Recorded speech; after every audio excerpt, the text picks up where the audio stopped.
Hey everyone, I finished watching the next VR Troopers episode, Caitlin's Little Helper. Um, Decent episode. So far, all these early VR Trooper episodes have been really good. I'm really looking forward to seeing more, and uh, they're a lot better than I remember them being. Anyway, summary. Caitlin is babysitting her younger cousin, Betsy, and it's an okay thing for the episode. Betsy's not a huge part of the episode. She's not a huge focus, which is good because kid characters often take up way too much time and have way too much relevance, considering they're often just one-off characters. And this episode also introduces Mayor Rooney and his snooty wife, who has this weird antagonistic relationship with Jeb for some reason.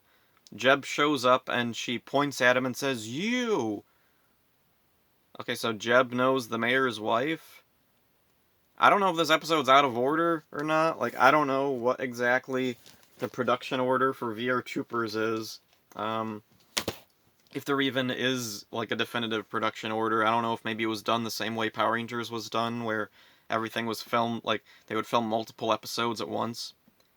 So anyway, I don't really know what exactly is going on with Jeb and the mayor's wife. Jeb either doesn't like her, or he has a really confusing way of showing affection.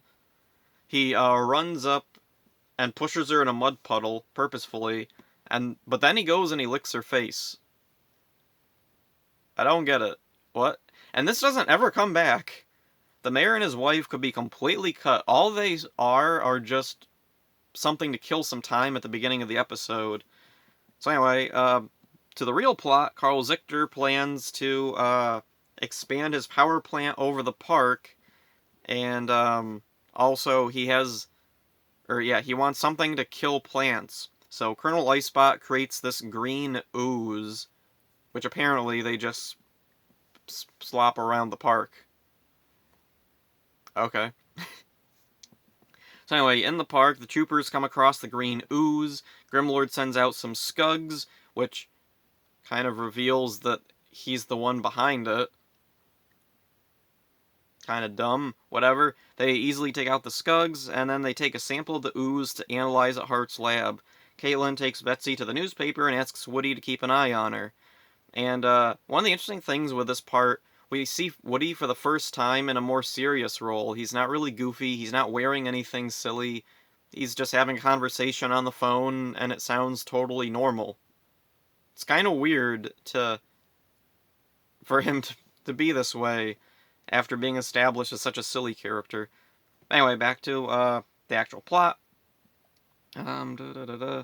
Oh yeah, there's a weird bit here. The troopers all motorcycle to Hart's lab, and then once they're there, we see Jeb walking with them, but we didn't see Jeb on the motorcycles.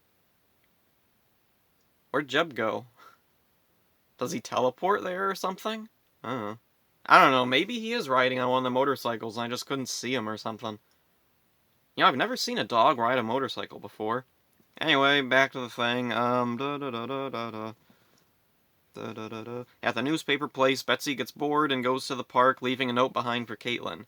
The troopers, they analyze the stuff. They go back to the newspaper to pick up Betsy, and they find her note, and then they go looking for her.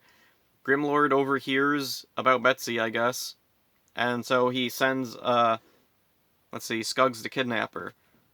The troopers find Betsy's hairband and determine that she's been kidnapped. They go to the lab to track her down. They find where she is, but she's being guarded by Skuggs and a new monster, the Gunslinger robot, who has a really cool look. I like him. The troopers transform and split up. Caitlin goes to rescue Betsy. JB goes to take out the ground defenses. Ryan goes in the airship.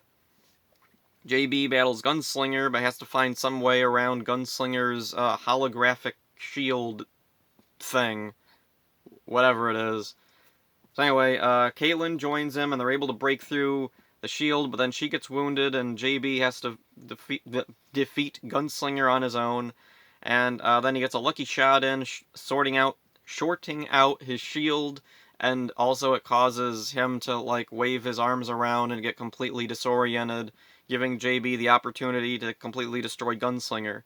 And so then Ryan finishes off the last of the airborne enemies, then they go off to find Betsy. Caitlin's fine again.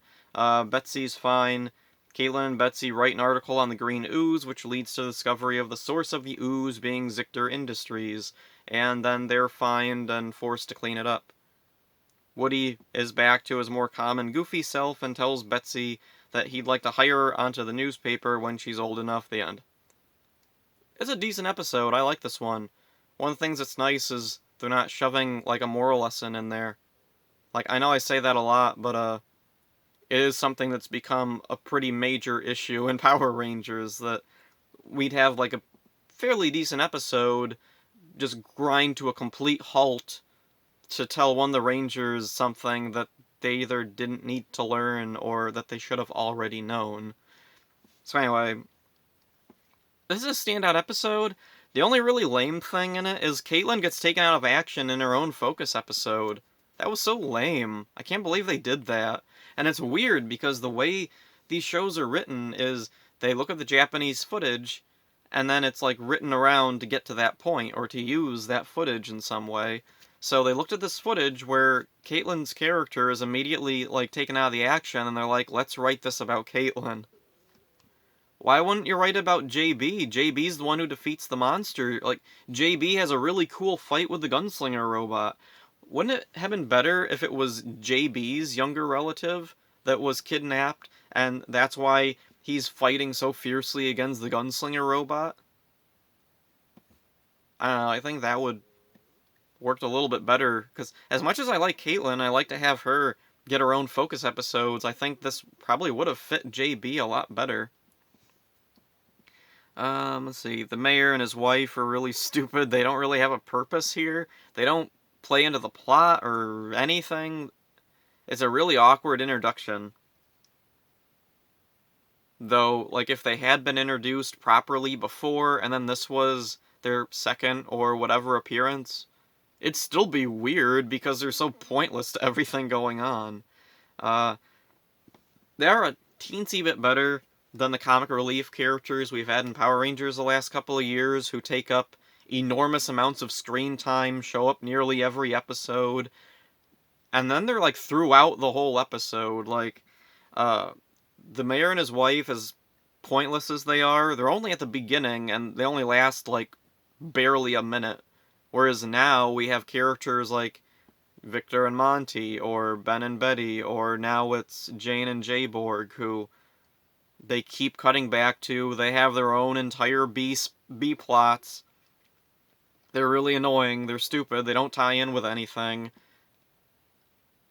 And they just keep doing it. And I'm not even sure who likes them. Like, in VR Troopers and the early Mighty Morphin Power Rangers episodes, I can kind of forgive these things that fans generally don't like and kids generally don't like, because this was really early on. They were still trying to figure out what they were doing. This is a completely new format of show to be doing. Like, no other show is put together this way. Now, though, it's like 30-some years later, and they should know better. So anyway, Grimlord's plans are getting better. Though, one of the things I wondered about was, why does he leak the ooze from his own, like, power plant or whatever? Why does he send the Skugs when the troopers find it? Like, all that just makes it very clear, yep, this is my doing. He might as well have, like, if you could write your name in the goo, then he'd probably have, like, copyright Grimlord, Carl Zictor Industries or something. Also, I'm kind of wondering, do the troopers know Grimlord and Carl Zictor are the same person? I can't remember now. Because it seems like it's becoming obvious. Anyway, I like the gunslinger robot. He has a really cool look to him. He has like this cowboy hat and a poncho on. Then he like rips it off and he's this robotic skeleton Terminator looking thing. It's really cool, and it makes me wish that VR Troopers had access to the original suits. Unfortunately, though, because of like the age of the footage, a lot of the suits weren't usable anymore. They were like falling apart, or they were repurposed into other things. So for the most part, they couldn't reuse the suits. If they wanted to do something original with the suits, they had to recreate it themselves. The Skugs are pretty easy. They're black spandex, they're a cape, they're a gold mask. Pretty simple to replicate. In Season 2, they got a bit of a bigger budget, so they were able to replicate some more of the villains. Although they didn't replicate the Spielbahn villains, oddly. Don't really know why they didn't just, like, do them and keep them around. Maybe they figured Scheider had more than enough villains. Whatever. Back to the thing. Um... Da, da, da, da, da. Betsy is an okay character. She doesn't make much of an impression, which is fine. She's a one-off character. Like, she's never gonna show up again, I don't think. Maybe she does. I'll be really surprised if they actually remember she exists after this episode. So yeah, this is a really good episode. VR Troopers has been strong so far, and I'm looking forward to seeing more of it. Don't have anything else to say, so I'll end it here. Hope you enjoyed it. See ya.